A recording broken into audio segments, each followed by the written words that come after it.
Bill Maher sat down for an interview with Playboy magazine, and there were multiple interesting parts in the interview, but I want to focus on his comments about Obama's legacy and about the Democrats. So he says the following, quote, "You sometimes hear people, even Democrats, say, 'I'm tired of Obama because he didn't live up to his promises.' I say, are you sure about that? Maybe they just didn't cover it on TMZ. Because Obama is slowly going down the list. Cuba, gay marriage, and I'm hoping before he leaves, pot. He's trying to finish strong." All right, so let's pause here for a second and break that down. Is Obama's second term better than his first term? Yes. Is he more aggressive in his second term? Yes. Is he more progressive in his second term? Yes. Are there still legitimate criticisms of him? 100% yes. So, for example, he's done bupkis on campaign finance reform, which is probably the biggest issue of our time because our politics has been hijacked by the rich and by corporations. And that's not going to change unless and until you address campaign finance and you do something to try to curb the influence of big money in politics. But he didn't do that, and he's not going to do that because he's a Bill Clinton-style Democrat. He's a centrist, corporatist Democrat. He's great on some social issues, and he's even great on some other economic issues. But overall, you can't say, oh, you have a criticism of Obama, you must only be reading TMZ. Or not, or you really read in detail respected newspapers or magazines or websites, and you see what's really going on.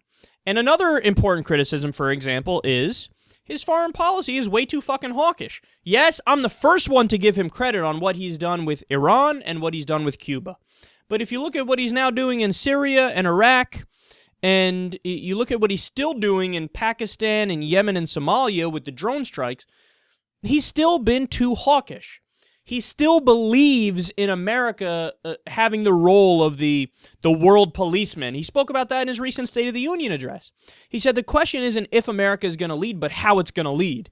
And his idea was, instead of starting random wars with random countries and sending ground troops, let's just do drone strikes in, anywhere in the Middle East that we so choose, and oftentimes kill civilians and then say, well, we're just trying to be smarter about it. So, yes, there are still legitimate criticisms of Obama. It's not enough to just dismiss the conversation entirely as you don't know what you're talking about if you disagree with Obama. Again, he's been better in his second term, but overall, there are many issues where he's lacking for sure, and where he's not really taking the fight to Republicans. And many issues where he's bad. Just to give one example of that, he recently signed a bill that deregulated parts of Dodd-Frank. Okay, there's no ands if or buts about it. At that point, he was just listening to his donors and his buddies in the big banks. That's equally as bad as Republicans. Not even a little bit better, but still bad. That's just flat out Republican-like. So there are plenty of legitimate criticisms of Obama, and that's the issue with Bill Maher from time to time, is he gets a little bit too much rah-rah Team Democrat. Not to mention sometimes he's way too rah-rah, Israel's always right, fuck Palestinians, and rah-rah against GMOs. He doesn't know the science about that. And he's questionable on the issue of vaccines. And every once in a while, although I think this is overblown by and large and people kind of straw man Maher on this, but to a certain extent, he's a little off on the issue of Muslims. Again, I think most people go too far and they're criticizing him like he believes some things that he doesn't believe. But yeah, there are some legitimate criticisms of him on the issue of Islam and Muslims. But anyway, I digress from that. I don't want to go too far into that rabbit hole. All right. He also says this, quote, Obama should be a better bragger. He needs to start acting like he won the last election instead of lost it. If the Republicans had his record, they'd be riding it like a fucking wild bronco into the 2016 election. Their attitude would be, why even have an election?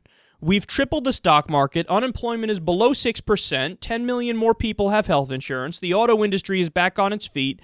Oh, and he averted a depression. All right, on this one, not only do I think Maher is right, I think he's brilliant. So yeah, we talk all the time on the show about how Obama and the Democrats are lacking in this area and that area and that area. But during the election season, what should the Democratic strategy be?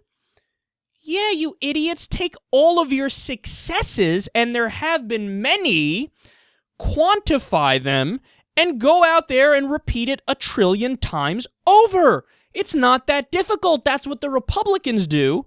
The Republicans will take an issue that's a question mark or even a weakness of theirs, and they'll turn it into a strength because they come out and they make their argument and they all repeat it and they all double down.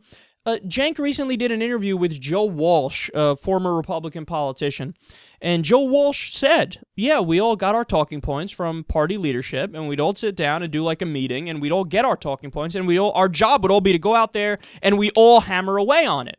And then what happens when you do that? What happens is the American people get convinced regardless of what the facts are.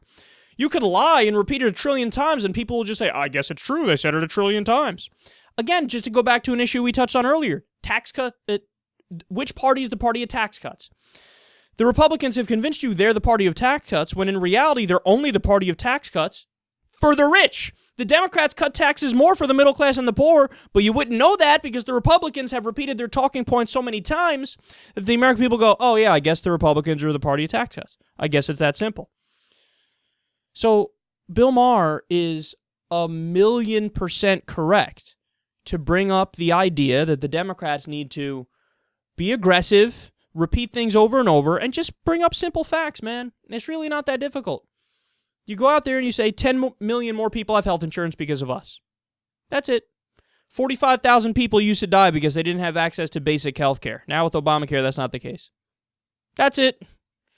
Oh, under Bush, we net lost 650,000 private sector jobs. Under Obama, we created over 10 million. That's it. Repeat it. Repeat it. Say that, repeat it. Say that, repeat it. Did I mention under the Republicans and Bush, the economy lost 650,000 private sector jobs under his full 8-year time in office? Whereas under Obama, it was a creation of over 10 million jobs, and that he's not even done yet. It hasn't even been 8 years yet. That's it. That's all you have to do. Repeat it. Say it over and over and over. The deficit. All you have to do is go out there and say, the Democrats, Obama inherited a $1.4 trillion deficit. Now it's $483 billion. Cut the deficit tremendously. Tremendously. Why would you not talk about that? Why would you not bring that up nonstop? Why would you not bring up the stock market? Now understand, as I've said time and time again, the stock market is not an indicator, in my opinion, of the economic health of the nation as a whole and how the middle class is doing.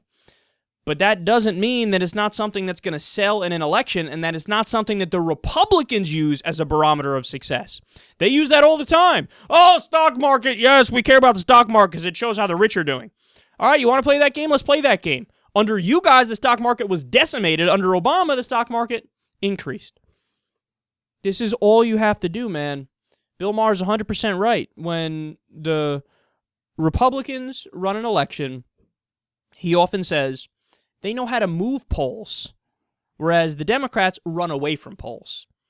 So would you ever hear a Democrat say, 59% of the American people are for gay marriage, and so am I? Ask the Republicans why they're fascists, why they're against the democratic will of the people, why they want to override you. Isn't that tyranny? I think that's the definition of tyranny. They want to override the democratic will of the people. Ask them why they're tyrants.